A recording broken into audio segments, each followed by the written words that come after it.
नमस्कार साथियों, आज हम जो चर्चा करने वाले हैं महात्मा बुद्ध एक परिचय, यानी महात्मा बुद्ध का जो परिचय है वो किस प्रकार का था और महात्मा बुद्ध की जो जीवनी थी वो कैसी थी, इसके बारे में जो थोड़ा सा विस्तृत विवरण आपको दे रहा हूँ। देखिए, सबसे पहले जो है इनकी माता और पिता का नाम बताया जाएगा, उसके बाद आगे बढ़ेंगे।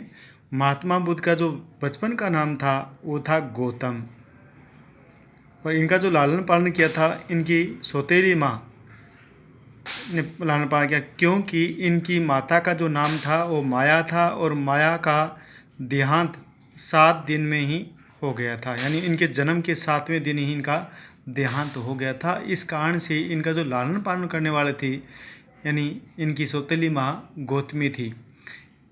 इनके पिता का जो नाम आता है वो आता है सुधोधन। तो आपसे पूछा जा सकता है कि महात्मा बुद्ध के पिता का नाम क्या था? सुधोधन था, और ये शाक्य कुल के निवासी थे। शाक्य वंश के थे। कौन से वंश के थे? शाक्य। तो यहाँ पर पूछा जा सकता है कि उनकी क्लेन का नाम क्या था, तो आपको आंसर देना है शाक्य कुल था। इनका जन्म कब हुआ था और कौन से स्थान पे हुआ था? तो जन्म जो आता है लगभग 563 ईसा पूर्व। तो जन्म कब हुआ था? 563 ईसा पूर्व हुआ था। लुम्बिनी वन, जो कि वर्तमान में जो है नेपाल में पड़ता है ये। तो ये क्वेश्चन भी बार बार पूछा गया है कि महात्मा बुद्ध का जो जन्म है कहाँ पर हुआ था, कौन से स्थान पे हुआ था, तो आपको आंसर देना है लुम्बिनी वन में हुआ था। ये लुम्बिनी वन कहाँ पर है? नेपाल की तराई, यानी नेपाल में है एक प्रेजेंट में। जो उत्तर प्रदेश का जो गोरखपुर जिला है उसकी सीमा इनके लगती है, लुम्बिनी वन से लगती है। क्लियर हो गया? अब इसकी जो क्लैन भी मैंने बता दिया है। इनका जो क्लैन है वो इनकी जो शाक्य कुल से थे, और इनकी माता का जो क्लैन था माया का, माता का नाम क्या था? महामाया, जिनका 7 दिन बाद में ही देहांत हो गया था। और इनका जो जन्म हुआ था वो साल वृक्ष के नीचे हुआ था। वही लुम्बिनी वन में साल वृक्ष के नीचे हुआ था। तो ये भी पूछा जा गया है पहले क्वेश्चन कि कहाँ हुआ था? साल वृक्ष के नीचे हुआ था। ये साल वृक्ष कहाँ है? नेपाल की तराई में है। और इनकी जो माता थी वो कोलिये क्लैन की थी। कौन सी क्लैन की थी वो? कोलिये क्लैन। तो ये भी क्वेश्चन पूछा जा सकता है, स्पेशली IAS RAS में पूछा जा सकता है कि कौन सी क्लैन की थी इनकी माता। तो कोलिय वंश की थी माता। तो अब जो गौतमी जो है महाप्रजापति गौतमी ने उनका पालन पोषण किया था, और इसी कारण से इनका जन्म का नाम क्या हो गया? गौतम हो गया था। और इनका दूसरा जो नाम आता है वो सिद्धार्थ भी आता है। तो सेकंड नाम क्या आएगा इनका? सिद्धार्थ। तो सिद्धार्थ इनका दूसरा नाम भी आता है। तो ये भी पूछा गया है कि महात्मा बुद्ध का वास्तविक जो नाम था वो क्या था, तो आपको आंसर देना है सिद्धार्थ। क्लियर हो गया? अब इन्होंने यानी इनके जन्म से संबंधित जो है भाई प्रजापति गौतम, तो इनको कर दिया। अब इनका जो है बचपन में ही शादी हो गई थी। लगभग 17 वर्ष की आयु में इनका विवाह हुआ था यशोधरा से। तो वाइफ का नाम क्या हो गया? तो आपसे पूछा जा सकता है कि इनकी वाइफ का नाम क्या था? यशोधरा। और यशोधरा से इनको एक पुत्र की प्राप्ति हुई थी जिसका नाम था राहुल। और जब पुत्र की प्राप्ति हुई थी उस समय महात्मा बुद्ध ने कहा था कि आज मेरे जीवन में राहु आ गया है। यानी राहु का मतलब है कि अब मैं घोर तपस्या की ओर निकल पड़ूंगा और मेरा जीवन जो है यानी तितर बितर होने वाला है। राहु का मतलब तो यही है। और इनके सौतेले भाई जो थे उनका भी क्वेश्चन पूछा गया है कि सौतेला भाई कौन था, तो आपको देवव्रत नाम देना है। सौतेला भाई यानी गौतमी का जो पुत्र था, सौतेला भाई गौतमी का जो पुत्र था देवव्रत था ये, या देवदत्त बोल सकते हैं इसको। देवदत्त नाम से ज़्यादा फेमस था ये। और इनके सन का नाम मैंने पहले बता दिया है। अब इनका जो सौतेला भाई भी मैंने लिख दिया है। उसके बाद जो आता है यानी इनके घोड़ा जो था उसके बारे में भी एक बार क्वेश्चन पूछा गया है। तो घोड़े का नाम कंथक, क्या नाम था? कंथक है। और इस घोड़े को जो गाड़ी थी जिसको बोलते हैं भाई रथ जो था, तो रथ का सारथी जो था उसका भी नाम पूछा जा सकता है। सारथी कौन था इनका? तो सारथी का जो नाम देना है चन्ना। चन्ना ये इनके भाई पूछ सकते हैं कि जीवन में कौन कौन से व्यक्ति थे, तो सारथी कौन था इनका? चन्ना था। क्लियर हो गया? अब यहाँ पर चन्ना भी बता दिया है। कैरिएटर चन्ना हो गया, हॉर्स का नाम कंथक हो गया। क्लियर? अब इनके जीवन में जो बहुत बड़ा बदलाव आया है, यानी जब भी जैसे ही ये 29 साल के हुए थे तो उन्होंने गृह त्याग की योजना बनाई थी। तो गृह त्याग कब किया? तो ये भी क्वेश्चन पूछा गया है। लगभग 29 वर्ष की आयु में उन्होंने गृह त्याग किया था और इस घटना को नाम दिया गया महाभिनिष्क्रमण। निष्क्रमण ये क्वेश्चन बार बार पूछा गया है कि इनके गृह त्याग की जो घटना थी उसको किस नाम से जाना गया है, तो आपको आंसर देना है महाभिनिष्क्रमण के नाम से जाना गया है। और इसका जो सिंबल है वो आता है हॉर्स का, यानी गृह त्याग की घटना है उसको किससे दर्शाया गया है, हॉर्स से दर्शाया गया है। ये 5 सिंबल है जो आगे अलग से बताऊंगा। क्लियर हो गया। और सबसे पहले ये गृह त्याग करने के बाद में यानी आलार कलाम के पास पहुँचे थे। किसके पास में? आलार कलाम के पास पहुँचे और आलार कलाम से इन्होंने योग की क्रिया सीखी थी। योग क्रिया, और योग क्रिया में भी कौन सा, यानी ध्यान योग सीखा था इन्होंने, लेकिन इनको संतुष्टि नहीं मिली थी।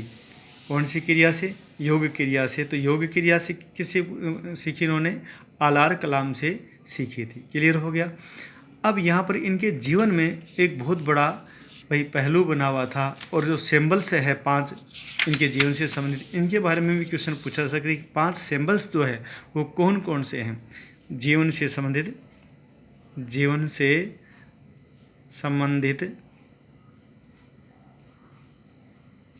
5 चिन्ह। अब ये 5 चिन्ह जो है यानी सिंबल जो है वो कौन कौन से हैं, ये क्वेश्चन अक्सर पूछ लिया जाता है। तो सबसे पहले जो आता है जन्म। अब जन्म को जो है किस चिन्ह से दर्शाया गया है, यानी लोटस कमल का फूल, कमल यानी लोटस, और बुल सांड के रूप में दर्शाया गया है। तो ये भी आपसे पूछा जा सकता है कि महात्मा बुद्ध के जन्म को किस सिंबल से दर्शाया गया है, तो आपको आंसर देना है कमल या बुल की सिंबल से दर्शाया गया है। दूसरा जो आता है सिंबल वो आता है ग्रेट रिनंसिएशन, यानी गृह त्याग। तो ग्रेट रिनंसिएशन है उसको घोड़े से मैंने पहले बताया है। महाभिनिष्क्रमण जिसको कहा गया है ग्रेट रिनंसिएशन, जो कि हॉर्स से दर्शाया गया है। तो ग्रेट महाभिनिष्क्रमण, तो इसको दर्शाया गया किससे? घोड़े से। ये घोड़े का प्रतीक इसका माना गया है। अब तीसरा जो जीवन से संबंधित चिन्ह जो है वो आता है निर्वाण से संबंधित। निर्वाण का मतलब है भाई ज्ञान प्राप्ति जो हुई है इनको, और ज्ञान की प्राप्ति जो इनको हुई है वो कहाँ पर हुई है मैं अभी बताऊंगा आपको। यानी महात्मा बुद्ध जब अलग अलग जगह घूमते रहे थे और इनको ज्ञान की प्राप्ति हुई है वो पुनपुन नदी के किनारे हुई है, जो कि बिहार में है, आधुनिक यानी बोध गया में। तो पुनपुन नदी के किनारे ज्ञान की प्राप्ति को जो कहा गया है वो निर्वाण कहा गया है। और निर्वाण जो है वो बोधि वृक्ष का प्रतीक होता है। ये बोधि वृक्ष है, बोध गया में है बोधि वृक्ष। ये बोध गया में पुनपुन नदी के किनारे, आजकल इसको लीलाजन के नाम से भी जाना जाता है। तो ये भी आपसे पूछा जा सकता है कि वर्तमान में उस नदी का नाम क्या है? लीलाजन। तो मैं पुनपुन लिख देता हूँ, या लीलाजन या निरंजना, ये नाम इसके आते हैं। 3 नाम मिलेंगे आपको, पुनपुन भी मिल जाता है, लीलाजन भी मिल जाता है और निरंजना नदी भी मिल जाता है, जो एक ही नदी के 3 नाम थे। और बोधि वृक्ष के नीचे उनको ज्ञान की प्राप्ति हुई थी। और जैसे ही ये बोधि वृक्ष, इनके जीवन से एक घटना जो बहुत जुड़ी हुई है, यानी बैसाख पूर्णिमा। ये बैसाख पूर्णिमा सी है, इसी दिन इनका जन्म हुआ था। और इन्होंने गृह जो त्याग किया था वो भी बैसाख पूर्णिमा के दिन किया था, और ज्ञान की प्राप्ति भी इनको बैसाख पूर्णिमा के दिन हुई, और इनकी जो डेथ हुई थी वो भी बैसाख पूर्णिमा के दिन। और इसी कारण से बैसाख पूर्णमासी जो है इनके जीवन में बहुत बड़ा एक संकेत है। तो ये आपसे पूछा जा सकता है कि बैसाख पूर्णिमा से है वो किसका त्यौहार है, तो यानी बौद्ध धर्म का ये बहुत बड़ा त्यौहार है और महात्मा बुद्ध से संबंधित ये संख्या है। अब चौथा जो सिंबल आता है इनके जीवन से वो है फर्स्ट सरमन, प्रथम धर्म उपदेश। तो पहला जो उपदेश दिया था धर्म का इन्होंने सारनाथ के डियर पार्क में दिया था। सारनाथ के डियर पार्क। अब यहाँ पर डियर पार्क नहीं मिलता है ऑप्शन में, तो आपको देना है हिरण गार्डन या मृग वन में दिया था। और यहाँ मृग वन में जो दिया था इन्होंने अपने ही जो 5 साथी थे, कौंडिन्य, असजी और उनके जो साथी थे, किन किन को दिया था? कौंडिन्य, और अस जी, ए से पूरा आएगा और जी, और उनके दो साथी और थे, ठीक है ना। इनको इन्होंने क्या दिया था, उपदेश दिया था। क्लियर हो गया। अब पांचवा जो चिन्ह है वो आता है परिनिर्वाण, यानी डेथ के संबंधित है। परिनिर्वाण जो कहा गया है, डेथ को कहा गया है। परिनिर्वाण जो आता है, धर्म चक्र तो हो गया मेरा पहले ही। डेथ है वो किसका है, स्तूप।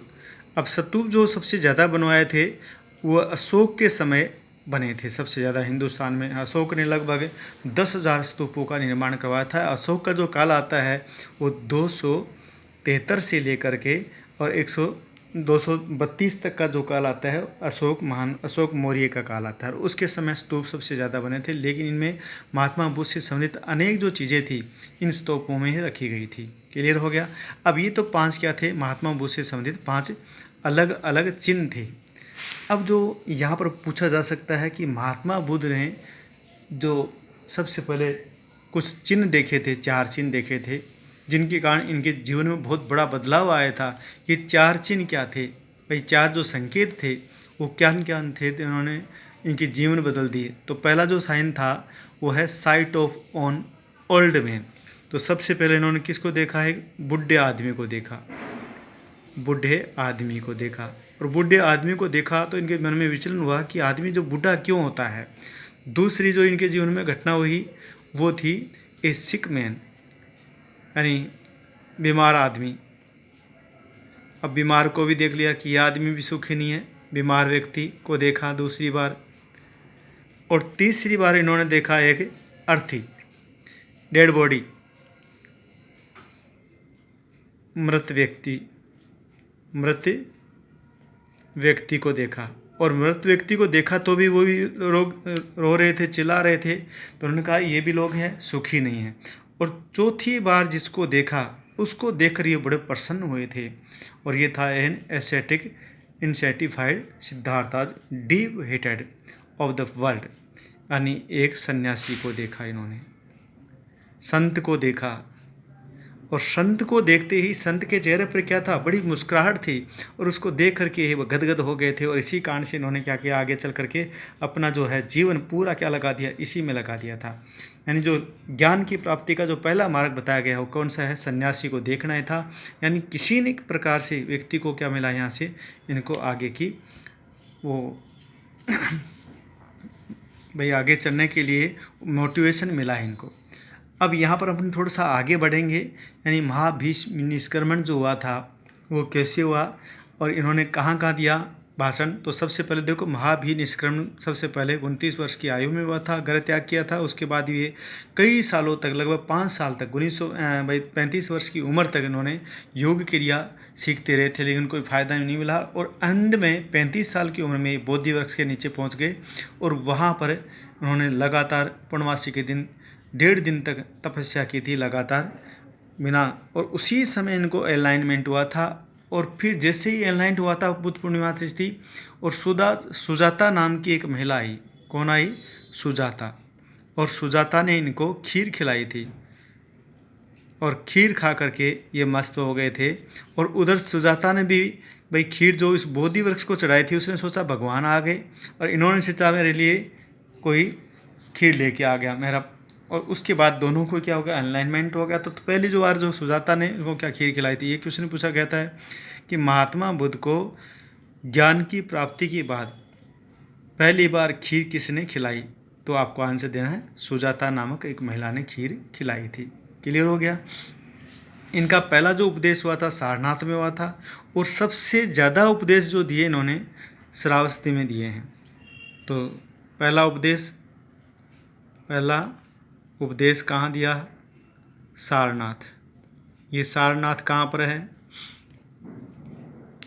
भाई? सारनाथ जो है यूपी में पड़ता है सारनाथ। और इसी से जो भारत का जो चिन्ह है, राज चिन्ह, जो 4 शेर है एक दूसरे की ओर पीठ करके बैठे हैं, वो कहाँ से लिया गया है? सारनाथ के स्तंभ से ही लिया गया है। ध्यान रखना ये भी, ये जो भारत का जो राज्य चिन्ह है वो कहाँ से लिया गया, कौन से स्तंभ से लिया गया? सारनाथ का स्तंभ से लिया गया है। और सारनाथ का जो स्तंभ है वो उसका निर्माण करवाने वाला अशोक था।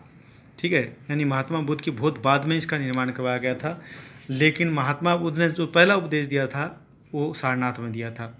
सर्वाधिक उपदेश जो देने थे उन्होंने कहाँ दिए थे, ये भी क्वेश्चन पूछा गया। तो सर्वाधिक जो दिए हैं श्रावस्ती, जो कि कौशल की उत्तरी राजधानी थी। श्रावस्ती किसकी राजधानी है? कौशल देश की राजधानी थी।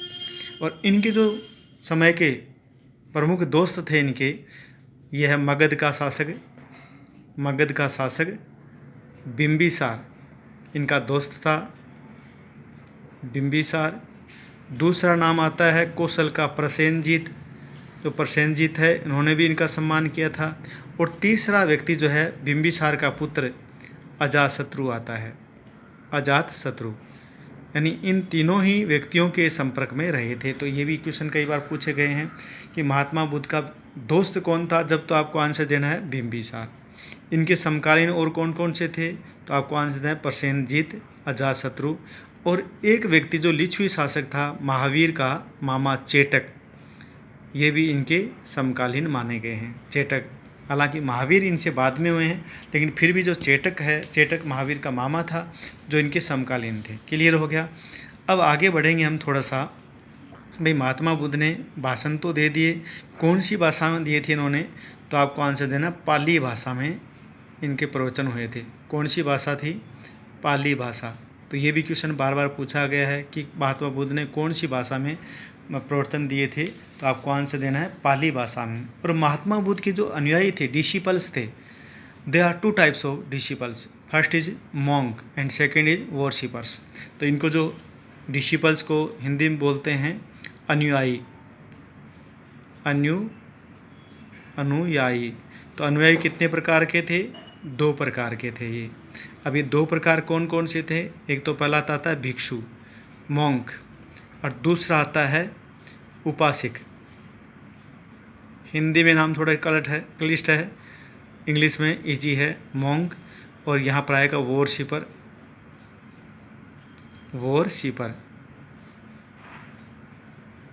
क्लियर हो गया। तो यहाँ पर 2 प्रकार के अनुयायी हो गए थे। तो भिक्षु जो था उसके लिए रूल्स बहुत हार्ड थे, और उपासक जो थे उनके लिए रूल्स बहुत इजी थे। यानी मध्यम मार्ग इन्होंने अपनाया था, और इसी कारण से इनके जो है बहुत सारे लोग अनुयायी बन गए थे। यदि मध्यम मार्ग नहीं बनाते और तो इन्होंने आत्मा का अस्तित्व तो स्वीकार किया था। किसका अस्तित्व है? आत्मा का अस्तित्व है, लेकिन अस्तित्व है ऐसा इन्होंने कहा था। लेकिन ईश्वर का अस्तित्व है या नहीं है, इस बारे में मौन हो गए थे बिल्कुल। यानी चुप्पी साध ली थी इन्होंने, कि इन्होंने कुछ भी नहीं कहा था कि ईश्वर है या नहीं है। क्लियर हो गया। चलिए हम आगे देंगे इनका नाम। अब इन्होंने जो 4 चीज़ें बताई थी अपने जीवन में, भाई 4 इनकी बातें आती है स्पेशली। ये 4 बातें कौन कौन सी है, इनके बारे में पूछा गया है। Four noble truth that given by Mahatma Buddha. First है the world is full of sorrow, यानी पूरा विश्व दुखमय है, यानी दुख है, ये इन्होंने कहा था। तो ये बात किसने की? महात्मा बुद्ध ने कही है कि दुख है। द काज ऑफ सोरो इज डिजायर। दूसरा कारण इन्होंने दिया था कि दुख का मूल कारण इच्छा है। भाई दुख का कारण इच्छा, डिजायर है। तीसरा इन्होंने और बात कही है। अब तीसरी बात जो है ये कहा गया है, desire are conquered, all sorrows can be removed. यानी सभी इच्छाओं का दमन संभव है, इच्छाओं का दमन संभव है, ये बात कही। और चौथी बात इन्होंने कही है, the only way this can be done is by following the 8 fold path. उन्होंने कहा कि इच्छाओं का दमन केवल 8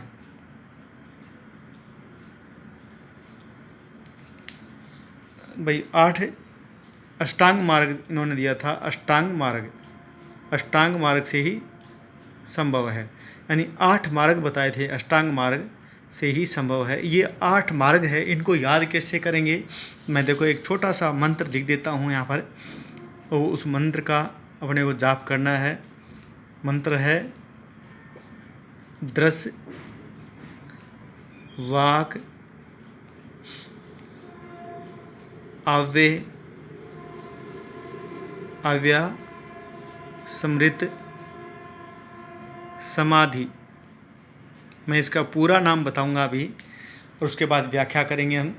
दृश्य वाक अव्यय समर्थ समाधि। दृ का मतलब है सम्यक दृष्टि। दृ का मतलब क्या है? दृष्टि, यानी आपकी दृष्टि अच्छी होनी चाहिए। दूसरा संकल्प, एंड जो आपने कुछ करने का सोचा है वो भी अच्छा होना चाहिए। वा से वाणी, दृश्य वाक वाणी, यानी वाणी जो है आपकी क्या होनी चाहिए? अच्छी होनी चाहिए, किसी को दुख नहीं होना चाहिए। कर्म, कर्म भी अच्छे होने चाहिए। आ का मतलब है आजीविका, यानी जो आपने कमाया है वो उचित तरीके से है कि नहीं है। व्या का मतलब व्यायाम भी जरूरी है, व्यायाम। और समर्थ का मतलब है मेमोरी, स्मृति। और समाधि का मतलब है मेडिटेशन, लास्ट का समाधि हो गया। तो इस प्रकार से टोटल मिलाकर के जो 8 चीज़ें बताई उसने, पहली कौन सी है? सम्यक दृष्टि, सम्यक संकल्प, सम्यक वाणी, सम्यक कर्म, सम्यक आजीविका, सम्यक व्यायाम और सम्यक स्मृति। ये जो 8 मार्ग जो दिए थे वो किसने बताए थे? महात्मा बुद्ध ने बताए थे। और इनको मैं थोड़ा सा इंग्लिश में भी बोल देता हूँ। 8 फोल्ड पाथ है। जो पहला कौन सा है? Proper vision. भाई इसको क्या बोलेंगे? प्रॉपर विजन, सम्यक दृष्टि। क्लियर हो गया। दूसरा है राइट एम, सम्यक संकल्प। तीसरा है वाणी, तो वाणी को हम क्या पढ़ेंगे? Right speech. कर्म, कर्म को जो है भाई प्रॉपर एक्शन। आजीविका, लिवलीहुड, प्रॉपर लिवलीहुड। और व्यायाम, इसको भी आप ये दे सकते हैं कि राइट इफ़ोर्ट्स, राइट इफ़ोर्ट्स। और मेमोरी, करेक्ट अवेयरनेस। और लास्ट का है मेडिटेशन। तो इसको भी मैं लिख देता हूँ, मेडिटेशन, मेडिटेशन। तो ये जो 8 फोल्ड पाथ दिए थे वो किसके द्वारा दिए गए थे? महात्मा बुद्ध के द्वारा दिए गए थे। और महात्मा बुद्ध ने कहा था कि किसी भी व्यक्ति को यदि इस जीवन को से छुटकारा पाना है तो इन फोल्ड पाथ, भाई 8 फोल्ड पाथ है, इनका अनुसरण करना चाहिए। और उसके बाद में भाई यहाँ पर मैंने डिसिबल आपको बता ही दिया है। और इनका मध्यम मार्ग था, और मध्यम मार्ग है इन्होंने जो सर्वाधिक उपदेश दिया था वो श्रावस्ती में दिया था। और अंतिम उपदेश इनका जो पावापुरी में हुआ था। तो ये भी आपसे पूछा जा सकता है कि इनका अंतिम उपदेश कहाँ हुआ था? पावापुरी। और अंतिम बार भोजन जो किया था इन्होंने वो कहाँ किया था? तो यहाँ पर एक बौद्ध धर्म का चुंद नामक या चंद नामक लोहार था, चंद लोहार के घर में उन्होंने भोजन किया था। और ये यहाँ से भोजन करके कुछ दूर चले थे पावापुरी में, और आगे चलकर इनके डायरिया हो गया और कुशीनगर पहुँच गए। कहाँ पहुँच गए? कुशीनगर, जो कि यूपी और बिहार के बॉर्डर पे है। और यहाँ पहुँचते इनकी डेथ हो गई थी। ठीक है ना। तो यहाँ पर इसको निर्वाण यानी परिनिर्वाण जो हुआ है वो कहाँ पर हुआ है? कुशीनगर में हुआ है। ये आपसे पूछा जा सकता है कि इनकी मृत्यु कब हुई थी? 483 BC में हुई थी। क्लियर हो गया। तो जन्म तो कब हुआ था? 563 में, और डेथ कब हुई है? 483 ईस्वी में। क्लियर हो गया। चलिए हम आगे बढ़ते हैं। अब इनके मृत्यु के बाद में बौद्ध धर्म जो है उसमें आपस में झगड़ा हो गया था, और झगड़े के फलस्वरूप यानी यहाँ पर बुद्धिस्ट काउंसिल का आयोजन करवाया गया था। 4 बौद्ध संगीतियाँ हुई थी। इन 4 बौद्ध संगीतियों में से कोई एक क्वेश्चन जरूर आता है, ध्यान रखना है। तो मैं डिटेल से बता रहा हूँ इनका भी। भाई सबसे पहले हमें क्या लिखना है? चारों के मैं टेबल बना देता हूँ ताकि आपको दिक्कत नहीं होगी। हर प्रकार के जो क्वेश्चन हैं यहाँ मिल जाएंगे। तो सबसे पहले मैंने यहाँ लिख दिया है पहली भाई संगीतियों के नाम और नेम ऑफ राजा का नाम। भाई कौन सी राजा के समय में राजा का नाम। फिर यहाँ मैं लिख देता हूँ उसके वंश का नाम, कि राजा जो था वो कौन से वंश का था जिसने करवाया था। स्थान का नाम, कौन से स्थान पे ये मीटिंग हुई थी। उसके बाद में उसका प्रेसिडेंट कौन था, अध्यक्ष, प्रेसिडेंट कौन था, और यहाँ पर वर्ष कौन से वर्ष में ये मीटिंग हुई थी। क्लियर हो गया। अब देखो पहली जो हुई है मीटिंग, और उस समय अजातशत्रु शासक था। कौन था, अजातशत्रु। और ये वंश जो था हर्यक वंश का था। ये क्वेश्चन कई बार पूछा गया है कि पहले जो बौद्ध संगीति का आयोजन किया गया था कब हुई थी, तो वर्ष तो आएगा 483 ईसा पूर्व में, ईसा पूर्व यानी BC में। और उस समय शासक कौन था, अजातशत्रु था। वो कौन से वंश का था, हर्यक वंश था। और ये कहाँ हुई थी, राजगृह में हुई थी, या गृहवर्ज भी आ जाता नाम। और कौन सी जगह पर हुई थी, सप्तपर्णी गुफा में हुई थी। कौन सी गुफा में, सप्तपर्णी गुफा में हुई थी। क्लियर हो गया। और इसका जो अध्यक्ष बना था उसका नाम है महाकश्यप, जो कि महात्मा बुद्ध का ही एक शिष्य था। महाकश्यप की उपस्थिति में हुई थी। क्लियर हो गया। अब दूसरी बुद्धिस्ट काउंसिल जो हुई है वो कालाशोक के समय हुई है। किसके समय, कालाशोक के। और कालाशोक जो था वो नागवंश का था। कौन से वंश का था, नागवंश का था। और ये स्थान आता है वैशाली, बिहार में पड़ता है वैशाली। और इसकी जो अध्यक्षता करने वाला था सबकामीर था। सबकामी भी नाम आ जाता है और रे भी आ जाता है, ध्यान रखना है इसका भी। और ये 383 ईसा पूर्व में हुई थी, यानी इसके जस्ट 100 साल बाद में इसका आयोजन किया गया था। क्लियर हो गया। नेक्स्ट है 3rd नंबर की बुद्धिस्ट काउंसिल, जो तीसरी हुई है वो अशोक के समय हुई है। किसके समय, यानी अशोक के समय हुई है, जो अशोक मौर्य वंश का था। तो आपसे पूछा जा सकता है कि कौन से वंश का था, मौर्य वंश का था। और पाटलिपुत्र में ये हुई थी। पाटलिपुत्र जो है वर्तमान में पटना का ही नाम है। और इस समय जो शासक था श्रीलंका का राजकुमार मोगलीपुत्र तिस था। ये मोगलीपुत्र तिस जो है, पुत्र तिस, इसके बारे में क्वेश्चन कई बार पूछा गया है कि मोगलीपुत्र तिस कहाँ का निवासी था। तो आपको आंसर देना है श्रीलंका का राजकुमार था। श्रीलंका सियोल, तो श्रीलंका का नाम क्या था उस समय, सियोल था। क्लियर हो गया। और ये जो घटना हुई है वो 251 ईसा पूर्व की हुई है। और चौथी और लास्ट जो अंतिम बुद्धिस्ट काउंसिल हुई है वो हुई है कनिष्क के समय। किसके समय, कनिष्क। और ये कुषाण वंश का था। तो ये कुषाण लाइन पूछी जा सकती है इनकी, ये कौन सी डायनेस्टी का था। तो आपको आंसर देना है कुषाण वंश का था। और यहाँ पर स्थान जो आता है वो कुंडल वन, ये कश्मीर में आता है। कुंडल वन कहाँ पड़ता है, कश्मीर। और ये निश्चित नहीं है इसका स्थान। और यहाँ पर अध्यक्ष भी था और उपाध्यक्ष भी था। तो अध्यक्ष तो था वसुमित्र और उपाध्यक्ष था अश्वघोष। और यहाँ पर बौद्ध धर्म है 2 भागों में विभाजित हो गया था, एक तो हीनयान और दूसरा महायान। और ये घटना जो हुई है प्रथम सदी में हुई है, यानी ईस्वी में हुई है ये, क्योंकि इसका डेट नहीं आती है और इसीलिए अपनी प्रथम सदी लिख देते हैं। क्लियर हो गया। अब इस प्रकार से जो है बौद्ध धर्म 2 भागों में बंट गया था। और इस यानी चौथी बुद्धिस्ट काउंसिल में संस्कृत भाषा के अनेक ग्रंथों का निर्माण हुआ था। भाई अनेक ग्रंथ जो लिखे गए थे वो किस भाषा में लिखे गए थे, संस्कृत भाषा में लिखे गए थे। जिसमें जो अश्वघोष ने भी कई पुस्तकें लिखी, जिसका नाम आता है सारीपुत्र प्रकरणम, बुद्ध चरित्र, जो इन्होंने लिखा था। क्लियर हो गया। चलिए, तो ये हमारी परिचय था किसका, महात्मा बुद्ध का। और ऐसे ही आप देखते रहिए और अपने दोस्तों को बताइए। और आपको यदि अच्छा लगा है तो शेयर ज़रूर कीजिए और सब्सक्राइब ज़रूर कीजिएगा। जय हिंद, जय भारत।